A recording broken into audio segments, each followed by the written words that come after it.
What's going on, everyone? Jeremy here from MTG headquarters. I'm out of town right now, but I stayed up late to record this Battle for Zendikar pre-release primer. Well, let's get right into it. So before the event, some tips are take some time to familiarize yourself with as many of the new cards as possible. Make sure you understand the new archetypes that you'll want to look for in your sealed pool. Synergy is very, very important. Uh, More so in draft than sealed, but it's still very, very important. Understand the mechanics of the newest cards, how they work, and which ones are the best. Then make sure you get as much sleep as you can. Eat as healthy as reasonable, I'll say. I know I'm guilty of eating junk on pre-release, but I try to avoid like sugar crashes or being over full or overtired. Um, just so you make fewer mistakes while you're playing. And then pack your pre-release survival kit, which should include things like a playmat, sleeves, dice, something to drink, and a healthy snack if it's a long event. Many local game stores have snacks available, and I, of course, suggest you support your local game store. But sometimes, you want a banana or an apple or like a peanut butter sandwich, not like a candy bar or a soda. And most game stores I've been in, while they have snacks, it's just junk food. When the Battle for Zendikar pre-release kicks off, this is what you're going to get: a deck box that looks just like this. Then includes 6 Battle for Zendikar boosters, a spin down, a card divider so you can separate your sideboard cards from your main deck, the deck box itself, and 1 randomized date stamped premium promo. Well, before I get into the mechanics, one tip I can give you is, depending on where you pre-release, what I like to do is the very first thing, I don't spend all day looking through the packs and reading every card. When your deck building time starts, make sure you immediately color sort and converted mana cost sort your cards by looking at your playables in certain colors, as well as gold cards where your power level is often found.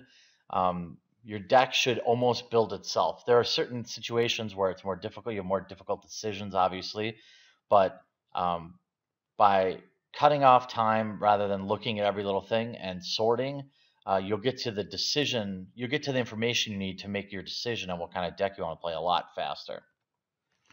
So let's talk a little bit about each of the mechanics and show a little bit of example of each one. So Awaken, which I think is probably one of the better ones because it gives you early value and late value. So some instants and sorceries feature Awaken. This ability lets you animate your lands to join the fight. So basically, Ruinous Pass for 1 and 2 black can destroy target creature or planeswalker. But if you draw this late game and you're sitting on 7 mana, you can destroy a creature or planeswalker plus put 4/1/1 counters on a target land. It becomes a 0/0 elemental creature with haste. The haste part is extremely important. It's still a land. So I don't know if people are going to be playing land destruction in this set, but you might want to watch out for too much Awaken stuff. You might actually consider some of that low-level land destruction removal if it becomes a problem. Rally is a mediocre effect, in my opinion. It's an ability word, so it has no rules meaning, but is used to highlight abilities that trigger whenever an ally enters the battlefield under your control. For example, in Hero of Goma Fata is a 4/3 for 5. Whenever Hero of Goma Fata or another ally enters the battlefield under your control, creatures you control gain indestructible till end of turn. This is a great ability, but again, heavily reliant on you being able to cast more allies and to have a really synergistic deck. This will be easier to trigger in draft than in sealed. Then you have Converge, one of the silliest mechanics I think I've seen in a while. It highlights spells whose effects depend on the number of colors of mana you spend to cast them. However, you can't spend more mana than required by the spell. For example, Radiant Flames is 2 and a red, and it deals X damage to each creature, where X is the number of colors of mana that were spent. So at best, this could be 3 damage to all creatures, which is very good, especially in a format where you might have a lot of little 1/1 mana dorks out there or 1 or 2 toughness creatures. It could be very powerful. Most times, this is going to be a 1 or a 2 damage spell, which is fine. But you can't say, for example, tap 5 different color mana and then say, well, I'll just let that mana float or whatever. It doesn't work that way. So Landfall, I think, is one of the better mechanics or effects in this, or abilities in this set. Basically, it triggers whenever a land enters the battlefield under your control. For example, in the Reef Hydra, it's a 5/5, but Landfall, whenever a land enters the battlefield, put a 1/1 counter on Hydra. If that land is a forest, put 2. So it makes your land drops late game extremely powerful. It can change the power. It can have a powerful effect on combat tricks and all sorts of things like that. So with 17 or 18 lands in your deck, you certainly have a lot. You're going to have a lot of opportunities to trigger Landfall as well. Then there's Injest, which you'd see on a creature like Mist Intruder. Basically, when a creature with Injest deals combat damage to a player, then the top card of that player's library is exiled, eaten, or ingested. So it doesn't matter if it's like a 3/3. It's not like one card for every piece of damage. It's just like whenever it does damage, you can mill one. A cute effect, but it'd be one thing if like this creature, it has flying, so I guess that's kind of some evasion there. But overall, I don't think you're going to have a ton of creatures with this. Maybe. If you have multiple Ingest creatures, you could really have some fun. Processors, I'm not sure how they pronounce it. There's like Blight Herder. So each one has an ability that requires you to put your opponent's exile cards back into their graveyard for some effect. This seems like a really very limited... I'm going to have to play the set more often to see how often this is even something you can do. Like how often in a current like Origins draft format, I don't think there's been cards exiled I don't think I've ever had someone have cards exiled, right? Well, it is a more prominent thing in this set. Things like Blight Herder, which is a 4/5 for 5, but you may put 2 cards your opponent owns from exile into their graveyard. If you do, then you get 3/1/1 colorless Eldrazi Scion. Fine, but it seems like a very, very limited effect, and you shouldn't worry too much about it. Devoid, very simple, very simply, even though the color may have some red in it, like Barrage Tyrant, it is treated as no color. It has no color. So spells that target a color, things like that, cannot target it. Now I want to talk about, I talked a little bit before about deck building and sorting your cards by color and converted mana cost. And kind of a general rule of, this is like the list that Wizards kind of post every time pre-release is out. These are kind of targets for how many creatures you want at a certain converted mana cost. I don't think that many 1-drops are really that relevant in this set. I would lean towards a heavier curve. It appears like it's going to be pretty slow. There's going to be some ramp. There's going to be some good ramp decks out there. And they're going to be putting out some big threats that you have to deal with. So late game drawing a 1-drop or a 2-drop really isn't that helpful in sealed. I think it's way more important in draft.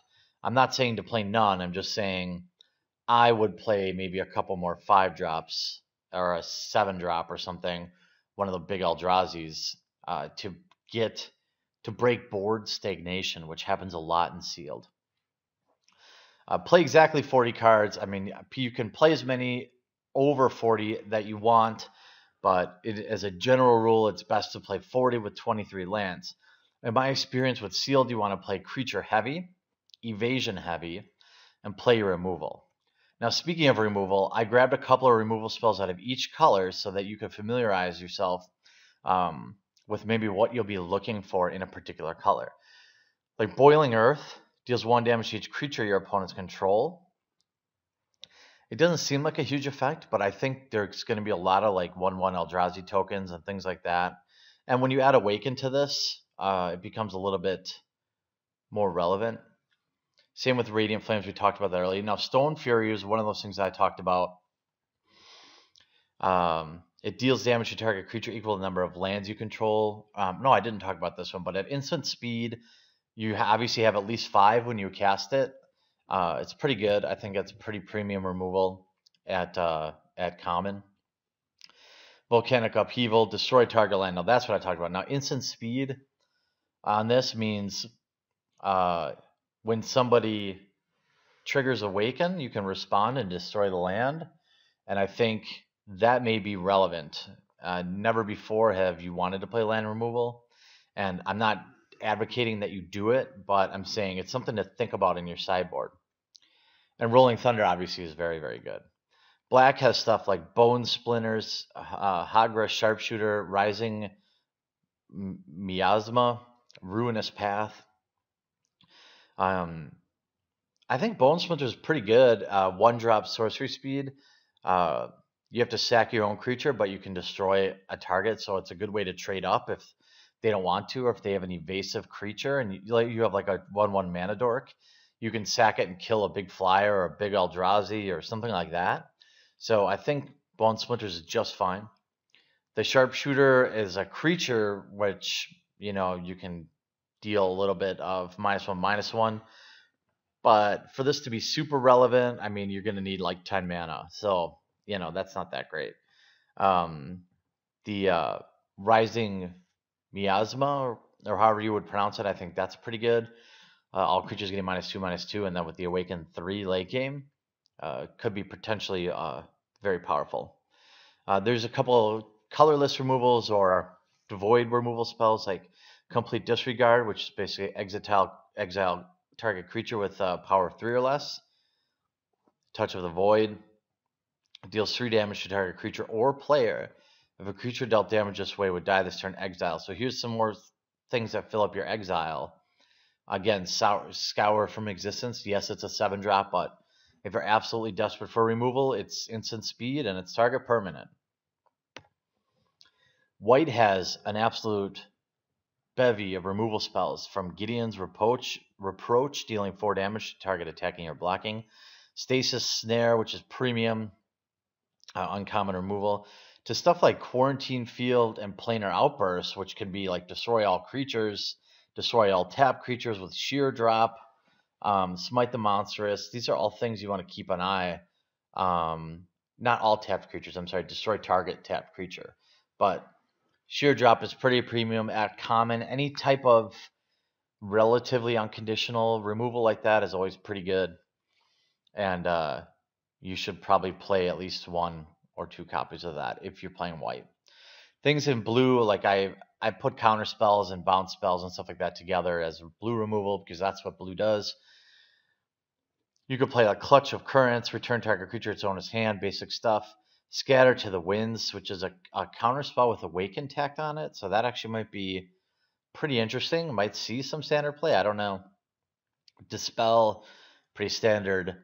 Royal Sprout, I think, is very, very good.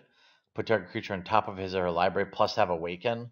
So you end up with a 4/4 with haste, plus bounce their creature. Extremely powerful effect. And something like Rush of Ice, I think, is pretty good too. So some final thoughts. If you pull an Expedition, congrats. You can play it. But remember, pre-release is about having fun. And remember that above all else. Don't let some casual try-hard ruin your night. You're there to have fun. Don't worry about making mistakes. Just have some fun. It's a pretty long affair, so you're going to want to plan accordingly. I didn't plan, for example, my last pre-release that Through the Decades, which is where I'll be doing all my pre-releases this year in Louisville, Kentucky. So come say hi if you see me. I didn't know it was like 8 rounds plus a top 8.